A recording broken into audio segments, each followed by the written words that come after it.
Have you ever felt watched when you're alone in a room? The sensation can be chilling.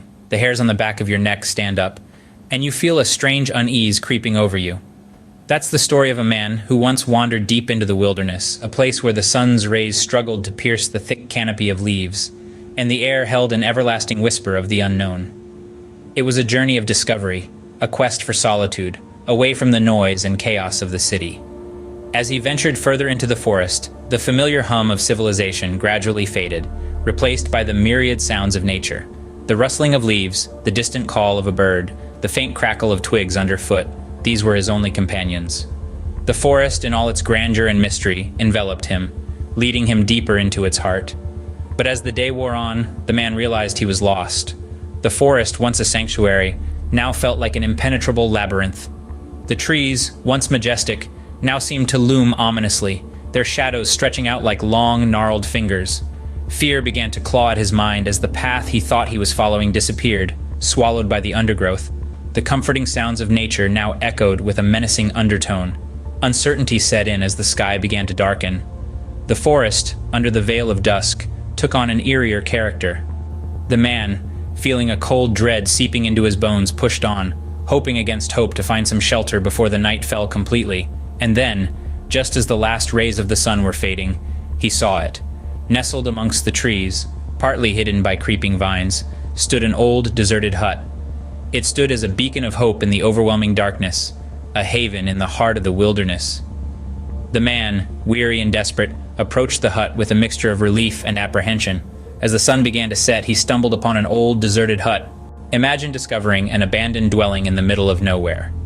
Is it a beacon of hope or a harbinger of doom?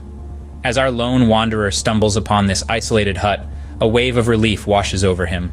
The exterior, weather-worn and shrouded in shadows, offers the promise of sanctuary from the unforgiving wilderness. The door creaks open, revealing a room that echoes with the whispers of its past. It's devoid of life, yet filled with an eerie sense of presence. The interior is humble, almost pitiful, a stark contrast to the wild opulence of the forest outside.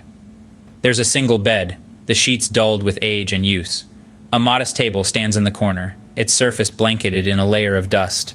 But the most striking feature is the array of portraits hanging on the walls. Each face is frozen in time, their stories forever locked within the confines of the canvas. The man can't help but wonder about these people, these silent observers to his plight. Who were they? What brought them to this secluded hut? But more importantly, where are they now? Despite the strangeness of his surroundings, exhaustion overpowers his apprehensions. He decides to stay, to seek refuge in this unlikely haven, a decision driven by necessity, more than comfort. He settles down on the creaky bed, his body aching for rest, his mind swirling with questions. As he lays there in the dimming light, he can't escape the feeling of being watched. The eyes in the portraits seem to follow him, their gaze piercing through the gloom. It's disconcerting the way they stare, unblinking, their expressions stoic, yet unnerving. He tries to dismiss it as a trick of the light, a product of his overwrought imagination. Yet the feeling persists. The portraits, their eyes, the silence, everything seems to close in on him, creating an atmosphere thick with ominous undertones. As he laid down to rest, he couldn't shake off the feeling that the eyes in the portraits were watching him. He closes his eyes tight, willing himself to sleep, to escape the unsettling vigil of the painted eyes. But will sleep offer sanctuary or invite a deeper descent into the unknown? Do you know the fear that grips you when the room is filled with shadows? As our lone wanderer settles into the eerie silence of the night, the hut takes on a life of its own. Darkness seeps into the corners of the room, casting a chilling pallor on the portraits hanging on the walls. The faces in these portraits seem to come alive, their eyes following every movement, every breath of our solitary guest. The creaking of the old wooden floor beneath him, the rustling of the leaves outside, the hooting of an owl in the distance, each sound magnified in the stillness of the night, fueled his growing unease. His mind started playing tricks on him, painting a tapestry of horror with every shadow that danced on the wall. The portraits, oh, those portraits. Each face seemed to hold a story that was waiting to be told. The stern-faced woman, the grinning man, the melancholic child, each of them seemed to stare at him, their eyes piercing through the darkness, their gaze unsettling and ominous. He could feel his heart pounding in his chest, his palms becoming clammy. The portraits seemed to be closing in on him, their eyes boring into his soul, their expressions morphing into something sinister, something malevolent. The air felt thick, heavy, almost suffocating. His senses heightened. He could almost hear the whispers of the past, the echoes of lives once lived within these very walls. His mind was a whirlwind of fear and paranoia. He felt an invisible force tugging at him, pulling him deeper into the abyss of dread. The portraits seemed to mock him, their silent laughter ringing in his ears, their eyes gleaming with an uncanny delight in his terror. His breaths came in ragged gasps as he tried to calm his racing heart. His eyes darted around the room, each flicker of shadow, each rustle of the wind, every creaking sound making him jump. The portraits, ever watchful, ever present, continued their silent vigil. His eyes grew heavy, and despite his fear, he fell into an exhausted sleep.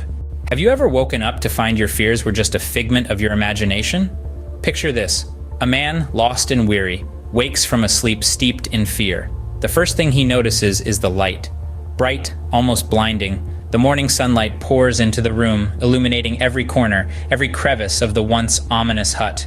The gloom of the night has dissipated, replaced by the reassuring radiance of dawn. The man blinks, his eyes adjusting to the sudden onslaught of light. As his vision clears, he scans the room, the memories of the previous night flooding back. The portraits, those uncanny, ominous faces that seemed to watch him, to follow him with their gaze. Where were they? He squints, his heart pounding as he looks at the walls. The portraits, those eerie faces that had haunted his sleep, are gone. They're not there. The walls, once adorned with the unsettling images, are now bare. But wait, they aren't entirely bare. The man rubs his eyes, disbelief coloring his features. The portraits were never there. They were windows. Windows! His heart skips a beat. He gets up, approaches one, and looks out. The forest, once a terrifying labyrinth, now bathed in the soft morning light, looks almost serene, inviting even. The realization dawns on him. The fear, the terror, it was all in his head. The portraits, they were never there. It was just the darkness playing tricks on his mind, morphing the windows into something sinister. The man lets out a breath he didn't realize he was holding. The relief washing over him is palpable. He was safe. He had made it through the night. The fear, the terror of the unknown, of the dark, it had been just his imagination running wild. The man takes one last look at the view outside, the sunlight warming his face. A small smile tugs at his lips. He had made it. He was safe. There were no paintings on the walls, only windows. Ever experienced a moment that turned your world upside down? Imagine, if you will, the man's bewilderment as morning light flooded the hut, illuminating the walls where the eerie portraits once hung. He blinked, rubbed his eyes, looked again. The portraits had vanished. In their place were windows, the bright sunlight streaming in through them. Now, this wasn't just a simple case of mistaken identity. This was a twist that challenged his perception of reality. His mind, frazzled from exhaustion and fear, had played tricks on him. The portraits he'd seen were never portraits. They were windows. The eyes that had been following him around the room were not painted, but real. Think about it. The man had spent the entire night in a state of terror, convinced he was being watched by the ominous faces in the portraits, when in reality he was being observed from the outside. By whom, you ask? Well, we may never know. Was it the forest creatures curious about this unexpected visitor? Or perhaps a more sinister presence lurking in the shadows? The possibilities are chilling. This twist is a stark reminder of the power of our minds. When faced with uncertainty and fear, our minds can conjure up scenarios far from reality. It's a survival instinct, really, to anticipate danger even when there's none. But this instinct can also lead us astray, making us see threats where there are none. So, as the man stood there, bathed in the morning light, he was left to grapple with this revelation. His fear had transformed windows into menacing portraits. He had spent the night terrorized by his own imagination. Such is the power of fear and the mind's capacity for deception. It can make us see things that aren't there, feel things that aren't real. It can twist reality into a horrifying nightmare. What he thought were portraits were actually windows. He had been watched all along.